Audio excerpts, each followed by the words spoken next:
Any questions? This next one's coming up from Carlo, and he wants to know, what are your top tips / mistakes to avoid when you get back to flying after a long break between lessons? Ooh, that's a fresh one. Man, let me think for a minute. Caught me off guard there, but that's good. That's a good question. I would say a couple things that come to mind. It's not like you're gonna lose everything that you learned. That's not the case. However, when you got back into flying after not flying for a long time, I would first say probably review the POH on the aircraft that you're getting ready to go fly.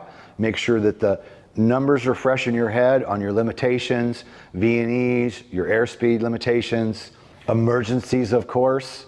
So doing something to freshen up that knowledge before you go jump in, and also jumping in with an instructor, of course. If you haven't flown, well, let's see, in the ACS now, there's something where they mention currency versus proficiency, meaning you could be current, but are you proficient? And are you in the training environment? I guess this would depend on whether you're training or not. Let me break this down into two forms. Let's go with student training first. Many times a break in your training will help you advance when you go back to training again. And I've seen it many, many times where somebody wants to fly every day and all the time, they want to fly, fly, fly. You find those plateaus and you don't make as much progress when you're flying heavy duty all the time. And some of the people that I've seen make the most progress is after they've taken a break. I had one guy who, he's like, I want to fly every day, Monday through Friday. And I'm like, well, we can do that, but you're going to run into some stumbling blocks. He's like, I don't care, I want to fly every day. He had the money, he was wealthy, and I worked with him every day, Monday through Friday. And we did this for weeks on end. And he found a point where it was like he just wasn't really making any progress. And I suggested a break and he didn't like it. He didn't like that idea at all. But then he had to leave for like 10 days because something he had to do in business. And he was frustrated, like, I can't go 10 days without flying. This is gonna hold me up too much. And I'm like, man, I think you might be surprised if you just take the break, go do what you gotta do for 10 days and come back. So he did that, and when he came back, he had the best flight that he'd had in months. So taking that 10 days off, letting things kind of sink in, taking a little break, coming back to training, he actually did better. If we're talking the training environment and we're talking short term, it can actually be a benefit. If we're talking an environment where, say, you're a rated pilot, just stay on top of your knowledge is something that you should be doing all the time.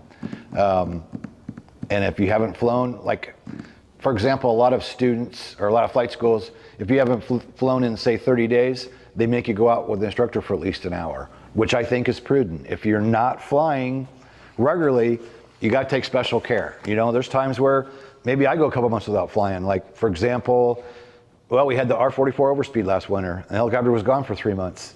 We didn't have a backup helicopter.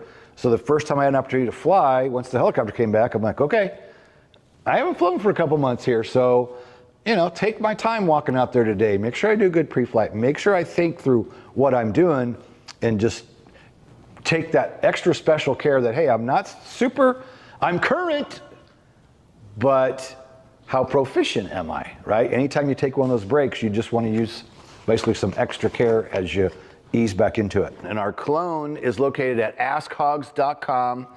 You can go below and click on the link to go check it out. 24 hours a day, 7 days a week, you can ask training-related questions, flight and ground. 14 years of my content's loaded in this thing. Blogs, podcasts, videos, paid content, free content. There's over 6 million words piped into my clone. It's amazing. Go down below, askhogs.com. The clone is free to everyone, and the clone is also inside of our Hogs site on every video, every page. So you can be in viewing videos and you can always ask the clone a question while you're at it so you can get an immediate answer. First, right here is free PDF, Private Pilot 101, Helicopter Training Blueprint. That's why we created this. And let me cover what's in the first chapter. Since you ask and you're at the beginning, that's why we created this. The first chapter are questions that we took like the top 10 questions that we get all the time, like, is learning how to fly a helicopter difficult? How long will it take to become a private pilot? How much will it cost to become a private pilot? What is the best approach to selecting a flight school? What are the key differences between helicopters and fixed wing aircraft? How many tests will I have to take? How many hours for solo in the license? Kenny's recommended training supplies. So this is absolutely 100% free. You can go down below. There's a link down below, or you can type in your browser, privateblueprint.com, and you can download immediately after you sign up. You'll sign up, enter your name and email, and the next page will show you download your book here. That's where you should start, because again, it's free. Or subscribe to the YouTube channel. Subscribe to the channel and you'll get a notification when the new video comes out for either the live or the premiere, whichever way we do it. And then we want to also bring up, we are starting to update our R22 specific course behind us. Course using the helicopter behind us. Lindsay's in charge of getting in there and updating some images in the R22 site section of Hogs. We have R22 specific section and an R44 specific section that come with any of our memberships. So you don't have to buy that specifically. We use Private Pilot, for example, monthly membership.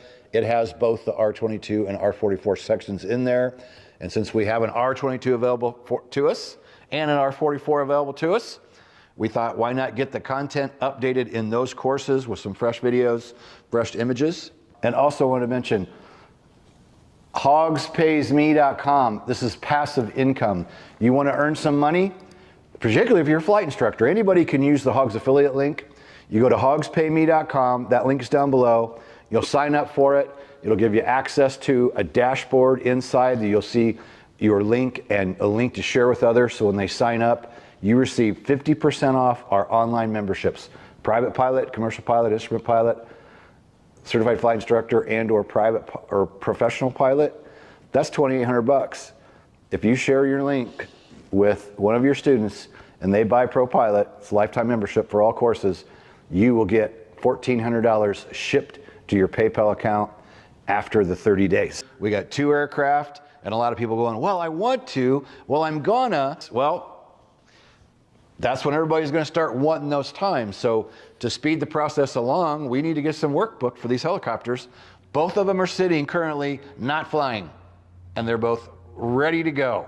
So reach out to Hogs Member Support, 574-767-1797, if you'd like to get on the schedule for some training. We specialize in check rides, finish the people up, but we can also do, SFAR checkouts. Again, you can come in for 1 day, 2 days, whatever you need, or you need a block of time. We'd even be willing to work you a little deal this time of the year to get some time on these aircraft. So again, reach out to Hogs Member Support, 574-767-1797. When you feel the pressure to fly, but know the right decision is to stay on the ground, hit the Hogs no-go and live to fly another day. Helicopterground.com